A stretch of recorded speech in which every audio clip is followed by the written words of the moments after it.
Berikut ini coba kita lihat sisi lain dari Ramadan ya, yang mungkin bisa kita ambil pelajarannya yang terkait dengan keseharian kita ya. Yaitu apa? Bahwa Ramadan itu adalah bulan pendidikan ya. Bulan tarbiyah, pendidikan ya. Jadi Ramadan ini semacam kawah candra di mukanya ya. Latihannya, trainingnya dari orang-orang yang beriman. Nah, kemudian nanti ketika keluar dari Ramadan, hasil training itu, hasil pendidikan itu akan tampak ya. Dalam bulan Ramadan ini sekian banyak kurikulum pendidikan yang kita dapatkan ya. Kita dilatih untuk taat ya, totalitas taat kepada Allah ya. Ini pendidikan. Kita dilatih untuk meninggalkan sesuatu yang sebelumnya halal, boleh-boleh saja, itu kemudian kita tinggalkan sementara waktu untuk ketaatan ya. Lebih-lebih sesuatu yang diharamkan, dilarang oleh Allah Subhanahu wa taala itu kita tinggalkan total. Dan banyak lagi aspek pendidikan ya Bapak Ibu sekalian. Nah, yang terkait erat dengan kehidupan kita ini juga saya kira tidak hanya ketika Ramadan, tetapi ini menjadi momentum bagi kita untuk bermuhasabah, untuk mengingat kembali, untuk merefleksikan kembali bagaimana pendidikan yang satu ini kita perhatikan ya. Yaitu pendidikan apa? Pendidikan anak-anak kita ya. Ya, kalau di sini mungkin selain anak cucu ya. Siapa yang cucunya paling banyak ini? Berapa Bu cucunya? 9, 12. Masya Allah ya. Cucu ya, anak cucu. Berarti topiknya pendidikan anak, cucu, dan cicit. Sudah ada yang punya cicit? Masya Allah, udah ada yang punya cicit. Berarti ini pendidikan anak, cucu, cicit ya. Di bawahnya cicit apa Pak? Oh, cangga ya. Sudah ada yang punya cangga? Oh, belum, nggak ada ya.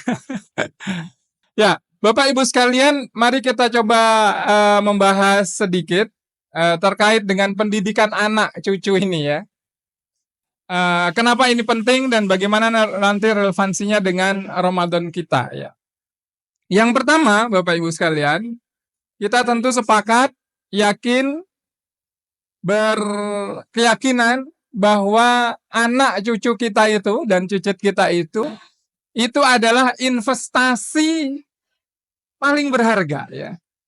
Investasi kita yang paling berharga, yang harusnya kalau kita tahu harganya, kalau kita tahu betapa pentingnya anak cucu dan cicit itu ya, maka ini akan membuat kita bersemangat memberikan perhatian padanya ya. Jadi kalau sejak awal misalnya dalam perjalanan kehidupan kita ini, kalau kita melihat sesuatu itu penting, sesuatu itu sangat strategis begitu, maka kita akan bersiap-siap meraihnya, kira-kira gitu ya. Nah, Bapak Ibu sekalian, mari kita lihat bagaimana Islam memandang investasi yang berharga ini. Yaitu terkait dengan anak cucu itu tadi ya. Kenapa kok berharga? Karena anak-anak kita itu, cucu-cucu kita itu menjadi investasi di 3 alam sekaligus ya. Menjadi investasi berharga di mana? Di 3 alam sekaligus. Kapan itu alam? Mulai kapan Bu? Anak-anak itu berharga untuk kita? Ya ketika dia mulai dilahirkan ya. Berarti alamnya alam dunia ya. Sekarang ini.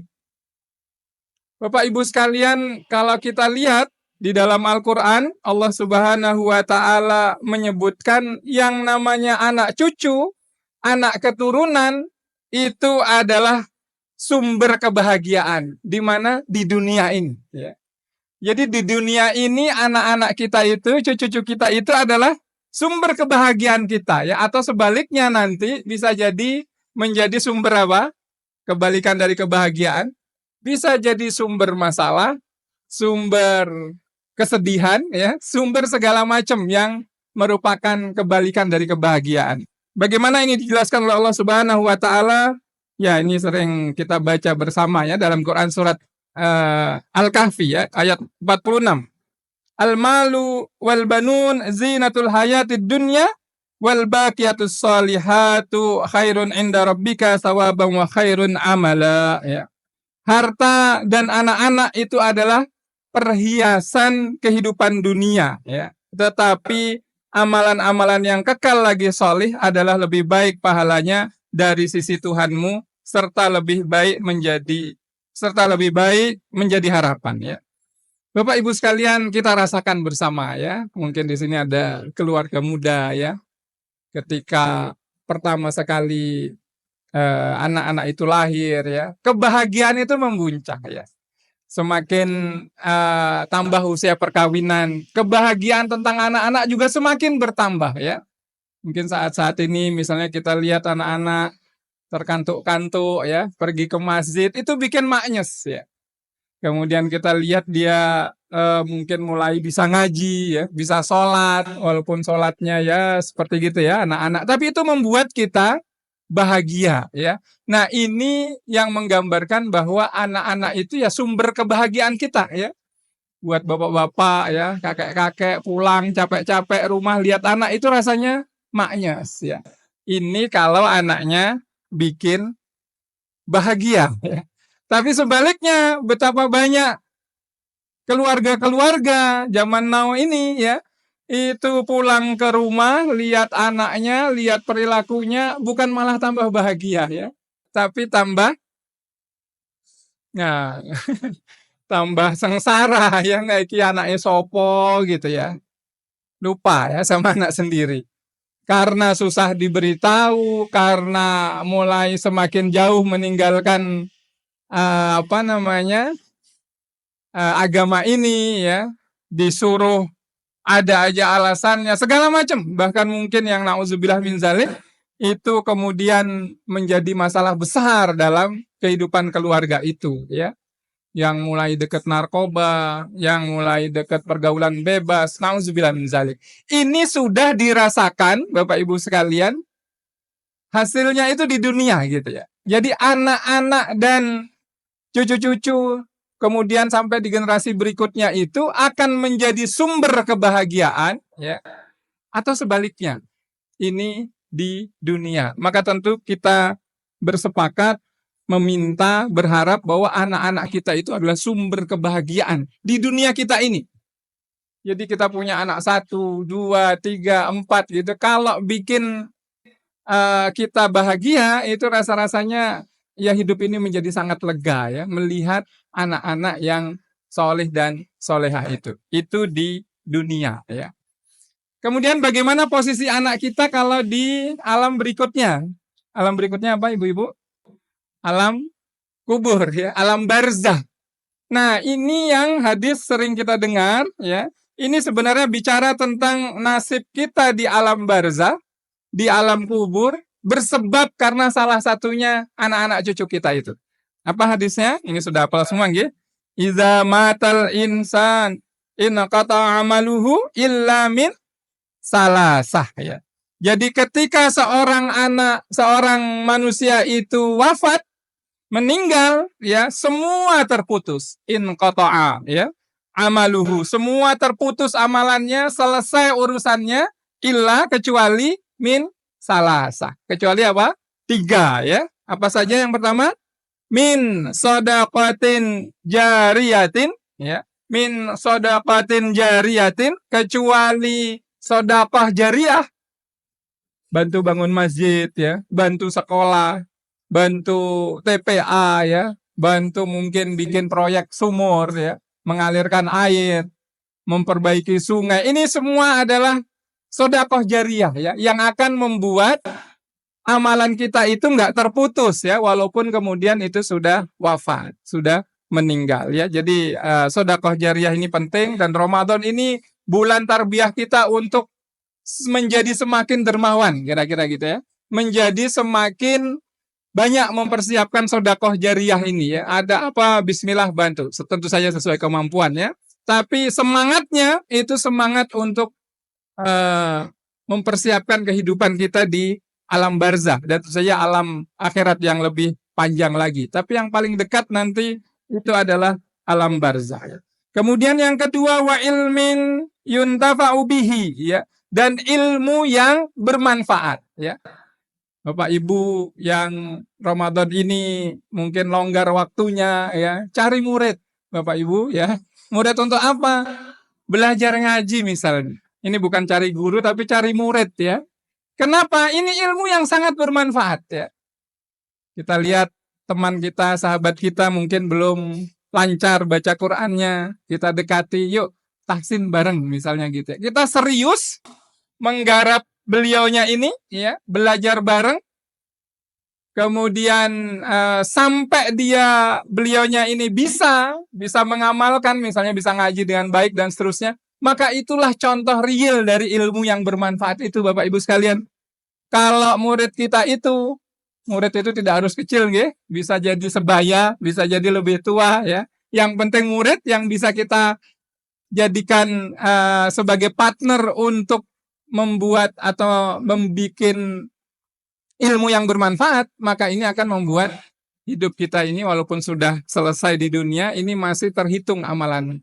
Setiap beliaunya ini baca Quran, kita dapat pahalanya ya. Setiap beliau sholat, Al-Fatihahnya benar, kita dapat pahalanya. Begitu kira-kira ya. Nah, nanti ilmu bermanfaat banyak sekali ragamnya. Mari kita berjuang untuk dapat ilmu yang bermanfaat itu sebelum kita dipanggil oleh Allah Subhanahu wa taala, karena kita ini akan menjadi bekal sesungguhnya di alam barzah kelak. Nah, kemudian yang ketiga Bapak Ibu, ini yang terkait dengan pembahasan kita, wa waladin sholihin yad'ulah ya. Dan doa anak yang soleh yang mendoakan ya, ini hadis riwayat Muslim. Bapak Ibu sekalian, ini hadis yang sering kita dengar ya, sering kita mungkin ada yang menghafal juga ya. Ini menunjukkan hadis ini posisi berharga dari anak itu di mana? Di alam barzah. Kalau tadi anak itu menjadi penentu kebahagiaan di dunia, salah satu penentunya nggih, itu nanti ini juga yang akan menjadi penentu masa depan kita di alam barzah ya. Tadi disebutkan doa anak yang solih ya. Kenapa kita perlu atau di mana kita perlu? Kita perlu ketika di alam barzah itu tadi. Udah nggak bisa apa-apa, udah nggak bisa ke masjid, udah nggak bisa infak, udah nggak bisa bantu orang, nggak bisa mengajar tadi ya, ngaji bareng, udah nggak bisa lagi. Tinggal terbujur kaku saja begitu ya. Maka di saat itu kita butuh doa anak yang solih ya. Bagaimana misalnya kita mendengar kisah ya, alam barzah itu isinya Bapak Ibu sekalian ya gambarannya icip-icip surga atau icip-icip neraka ya, nauzubillah min zalik. Kalau banyak dosa, sedikit amal, ya isinya ketidakbahagiaan ya. Tapi kalau ada amal yang diterima ya, kemudian ada kebaikan, dosa-dosanya diampuni ya, insya Allah kebahagiaan di situ. Nah, disinilah kita butuh yang namanya doa anak yang soleh itu. Pertanyaannya kemudian, kenapa kok harus anak yang soleh, ibu-ibu sekalian? Kenapa kok anak yang soleh? Kalau anak yang tidak soleh, berdoa tidak? Mendoakan orang tuanya tidak? Boro-boro ya. Boro-boro mendoakan orang tuanya, doakan dirinya saja tidak ya. Bagaimana bentuknya? Ya biasanya anak yang tidak dekat dengan agama, tidak soleh ya, dia tidak sempat untuk mendoakan dirinya ya, tidak sempat menjalankan perintah-perintah Allah dan seterusnya. Maka di sini kita butuh doa anak yang soleh ya. Jadi kesolehan anak ini di dalam hadis ini tadi dijelaskan bahwa kesolehan anak itu dan doa-doanya ini akan berefek pada orang tuanya ya. Jadi ketika orang tua itu wafat ya, dia akan mendapatkan pahala dari kesolehan anak ya. Maka monggo Bapak Ibu sekalian, ini kesempatan betul ya bagi kita untuk memperhatikan ya, ini kira-kira anak-anak kita ini akan berpotensi mendoakan kita atau tidak gitu ya. Bagaimana caranya? Ya mempersiapkan mereka ya. Mempersiapkan betul-betul bahwa mereka ini akan menjadi investasi dua tadi ya. Di dunia dia investasi, di alam barzah ini investasi ya. Kita sering mungkin mendengar kisah bagaimana ada orang yang disiksa di alam kubur itu ya. Dan kita harus yakin ya, iman bahwa siksa kubur itu ada ya. Jadi bagaimana misalnya ada yang disiksa di alam kubur, kemudian siksaan itu terhenti sejenak begitu ya. Kemudian heran juga, ini kenapa kok berhenti gitu ya. Rupanya ini efek dari permintaan ampun dari anaknya yang masih di dunia itu begitu ya. Nah, ini menggambarkan Bapak Ibu sekalian perjalanan kita di alam barzah nanti yang panjangnya jelas sangat lebih panjang dibanding kehidupan kita di dunia, itu salah satunya ditentukan oleh anak-anak kita itu ya. Ini di alam barzah ya. Dunia jadi penentu kebahagiaan, alam barzah kita perlu doanya supaya kita diampuni ya, supaya kita mendapatkan kebahagiaan di alam barzah. Nah, kalau di akhirat bagaimana? Akhirat itu artinya kehidupan yang sesungguhnya ya, setelah kiamat, setelah dikumpulkan di padang mahsyar, kemudian dihisap ya, melewati sirat dan seterusnya hingga kemudian diputuskan ini masuk surga atau neraka begitu ya. Maka bagaimana posisi anak yang soleh, anak cucu yang soleh di alam yang tidak berbatas itu ya.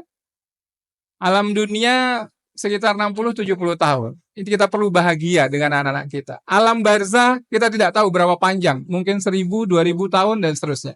Alam akhirat di surga, nauzubillah, yang pilihan berikutnya itu di neraka, itu tidak berbatas ya. Tidak ada akhirnya. Nah, dalam posisi yang kehidupan tidak ada akhirnya itu, tentu saja kita berharap di surga semuanya nggih. Amin ya rabbal alamin. Nah, di surga ini Bapak Ibu sekalian, anak-anak dan cucu-cucu yang soleh tadi, cicit-cicit yang soleh tadi itu ternyata sangat berguna ya. Tidak hanya di dunia, tidak hanya di alam barzah yang kita harapkan doanya, tapi ketika sudah masuk surga, itu ternyata anak yang soleh ini menjadi penentu level kebahagiaan kita juga ya. Nah, ini monggo silakan nanti dibuka di Quran surat At-Tur ayat 21 ya. At-Tur ayat 21. Ini menggambarkan Bapak Ibu, di dalam ayat ini anak-anak yang soleh yang kita persiapkan itu menentukan level kebahagiaan kita di surga ya. Coba kita lihat. Walladzina amanu wattaba'athum zurriyatuhum biimanin alhaqna bihim zurriyatahum wa ma alatnahum min amalihim min syai'. Kullum ri'im bima kasaba rohin ya. Dan orang-orang yang beriman dan yang anak cucu mereka mengikuti mereka dalam keimanan. Nah, bahkan di sini sangat jelas disebut anak cucu ya. Anak keturunan. Jadi orang-orang yang beriman, anak cucu mereka mengikuti dalam keimanan, artinya ada orang yang beriman, kemudian anak cucunya itu mengikuti seniornya ini, orang tuanya ini dalam apa? Dalam keimanan. Maka bagaimana kondisi mereka? Kami hubungkan anak cucu mereka dengan mereka ya. Dan kami tidak mengurangi sedikit pun dari pahala amal mereka. Tiap manusia terikat dengan apa yang dikerjakan ya. Bapak Ibu sekalian, ini menggambarkan bagaimana posisi nasib kita di akhirat kelak, insya Allah. Ketika Allah memutuskan kita masuk surga, ternyata masih ada bonus tambahan bagaimana keselamatan kita di alam akhirat itu. Ditentukan oleh siapa? Anak cucu tadi disebutkan ya. Ini nanti kita bisa baca tafsir dan penjelasannya Bapak Ibu sekalian. Jadi yang namanya surga itu bertingkat-tingkat begitu nggih? orang dimasukkan ke surga itu berdasarkan tingkatan amalannya, tentu saja biiznillah dengan rahmat Allah, dengan nikmat dari Allah ya. Nah, ini gambarannya kalau misalnya anak kita sangat solih ya, amalannya sangat bagus, sangat ikhlas segala macam ya, melebihi kita sebagai orang tua, sebagai kakek ya, sebagai nenek ya. Kemudian anak kita ditakdirkan untuk masuk surga yang lebih tinggi dari kita, ya. Misalnya masuknya di level ya katakanlah level berapa? 3 atau bahkan yang tertinggi sekalipun ya, surga Firdaus. Kemudian kitanya ini sebagai orang tua ya mungkin biasa-biasa saja ya. Ya tetap beramal tapi tidak segiat anak kita begitu. Nah, ini ketika masuk surga anak itu levelnya lebih tinggi dari orang tua ya. Maka kemudian anak kita itu akan dipertemukan dengan kita. Tadi disebutkan Allah akan menghubungkan ya anak cucu itu dengan mereka, orang-orang yang beriman. Jadi bisa saja kemudian Allah berkehendak untuk menarik orang tua yang surganya di bawahnya tadi untuk dipertemukan dengan anak-anak yang soleh tadi ya. Ini kalau anaknya levelnya lebih tinggi surganya ya. Sebaliknya, kalau anaknya itu levelnya di bawah orang tuanya, ya mungkin orang tuanya lebih soleh, anaknya kurang dan seterusnya, tapi sama-sama tetap masuk surga, maka kemudian ini juga akan ditarik oleh Allah Subhanahu Wa Taala, akan dipertemukan, ya. Nah, Bapak Ibu sekalian, kalau kita lihat ayat ini, ya, surat At-Tur ayat 21 tadi, monggo nanti dibaca-baca lagi, didengarkan tafsirnya, penjelasannya, Masya Allah ya. Ternyata anak kita itu nanti urusannya bukan sekedar di dunia, di alam barzah ya, tapi sampai nanti menentukan level surga kita gitu ya. Level kebahagiaan kita. Maka dari 3 gambaran ini saja kita sudah punya gambaran bahwa atau semakin memperkuat bahwa anak-anak kita, cucu-cucu kita itu adalah investasi yang paling berharga ya. Seharusnya kalau 24 jam waktu kita begitu ya, selain tentu saja ibadah kepada Allah, bentuk ibadah kita kepada Allah salah satunya adalah dengan memperhatikan pendidikan anak cucu kita itu ya. Serius memperhatikannya. Karena ini nggak ada coba-cobanya. Begitu kita gagal mendidik anak cucu, 3 alam ini bahaya ya. Gagal mendidik adab pada anak, di dunia saja kita udah dibikin pusing oleh kelakuan mereka ya.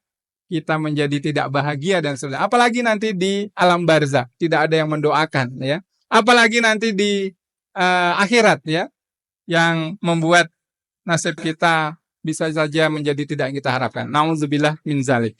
Kemudian yang terakhir Bapak Ibu sekalian, ini pentingnya ya, pentingnya atau mengingatkan kembali tentang nilai strategis investasi anak. Bagaimana kemudian kita bisa mewujudkan anak cucu yang solehah itu ya.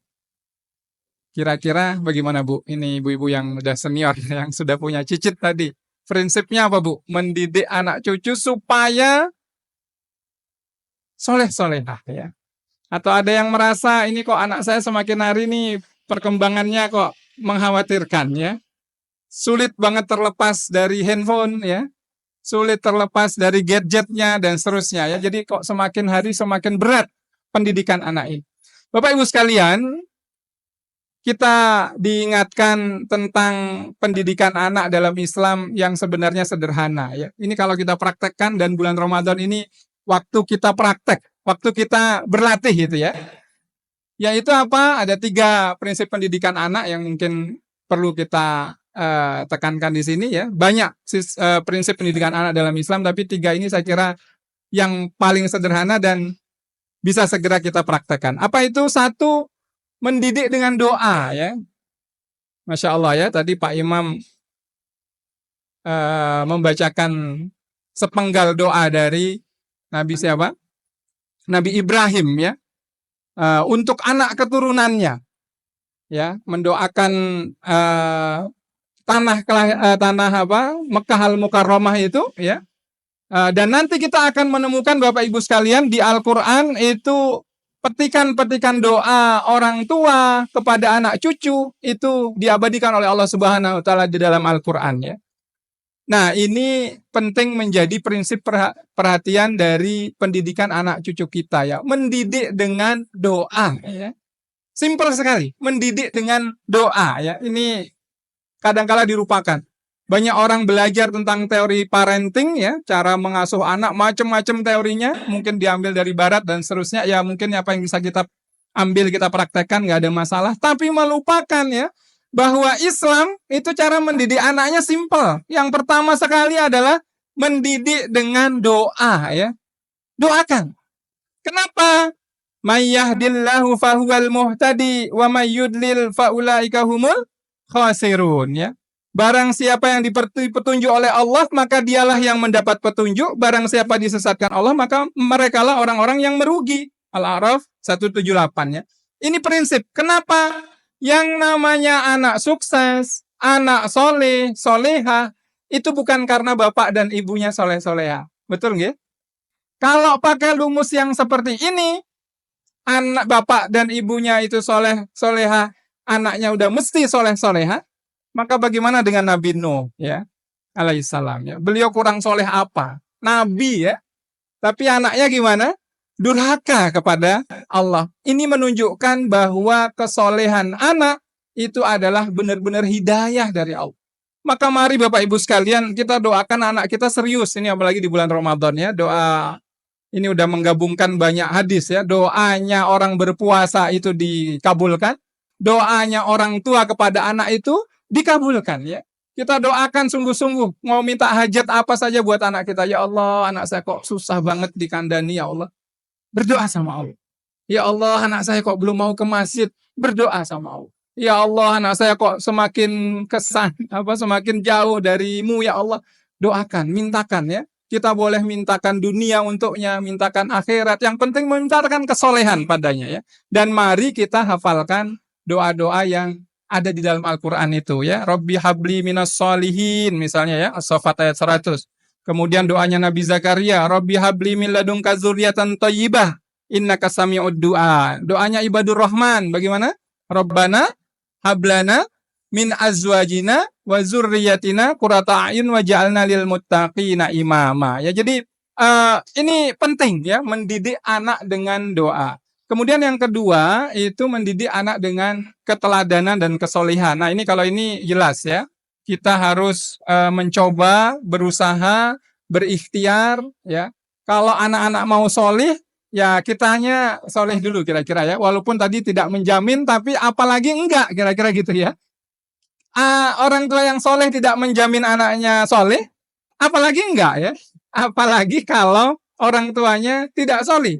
Harapannya lebih jauh lagi kira-kira begitu ya. Maka selain doa, kita perlu memantaskan diri kita dengan kesolehan. Dan Bapak Ibu sekalian, kesolehan orang tua, ya nanti bisa dilihat di Al-Kahfi ayat 82. Kesolehan orang tua, kesolehan kakek nenek, dan generasi yang atasnya, itu ternyata adalah jaminan keamanan atau keselamatan anak, cucu di masa depan. Ini nanti monggo dilihat kisah anak yatim ya yang di Al-Kahfi itu yang rumahnya itu tidak digedor, dihancurkan gitu ya, dan ada harta di bawahnya, itu artinya harta anak yatim ini dijaga oleh Allah. Bersebab apa? Bersebab seorang ayah atau seorang seorang ayah ya, wa kana abuhuma solihan, begitu kan disebutkan ya. Jadi karena kesolehan orang tuanya, kakeknya, anak-anak kita itu nanti selamat kira-kira di masa depan. Maka kalau ingin mempersiapkan keselamatan anak, keamanan anak, cucu ya di masa depan, itu caranya gimana? Mensolehkan diri kita ya, sambil kita minta sama Allah Subhanahu wa Ta'ala. Jadi ini yang kedua, mendidik dengan kesolehan dan keteladanan. Ya. Nah yang ketiga, yang terakhir, mendidik dengan apa? Tentu saja mendidik dengan agama ini ya. Jadi prinsip penting buat anak cucu kita itu didik agama, serius ya. Cek puasanya, cek baca Qur'annya, cek hafalannya, cek ketaatan dia kepada Allah, cek konsep dia tentang dosa ya. Dia paham nggak ini dosa? Itu perlu dicek terus oleh kita ya. Nah, ini bapak-bapak ibu yang sudah jadi kakek nenek, apakah pendidikan anak itu sudah cukup sampai di sini? Tidak ada berhentinya ya. Sampai kita selesai hidup di dunia kita ini, urusan pendidikan anak cucu itu harus tetap menjadi perhatian kita ya. Betapa banyak sekarang anak-anak generasi sekarang ini yang semakin jauh dari agama ini. Nggak tahu yang halal, nggak tahu yang haram ya. Yang haram dianggap boleh-boleh saja kan. Nauzubillah min zalik ya. Ini membutuhkan perhatian kita ya, bahwa pendidikan agama itu harus terus kita lakukan. Bahkan mereka sudah punya anak ya, tetap ya tentu saja nanti caranya saja ya, cara yang bijak dan seterusnya, ini tetap mengajarkan agama pada anak cucu kita ya. Ramadan menjadi momentum untuk kembali lagi menguatkan pendidikan agama di rumah-rumah kita ya. Selain kultum, kita perlu ngaji bareng di rumah ya dengan anak cucu, ngobrol bareng ya, mungkin baca 1 2 hadis ya, dan seterusnya, menumbuhkan kebahagiaan-kebahagiaan di rumah kita dengan balutan Islam yang indah ini. Semoga bermanfaat. Aqulu qauli hadza wa astaghfiruhu li wa lakum. Alhamdulillahirabbil alamin. Subhanakallahumma wa bihamdika asyhadu an la ilaha illa anta astaghfiruka wa atubu ilaik. Assalamualaikum warahmatullahi wabarakatuh.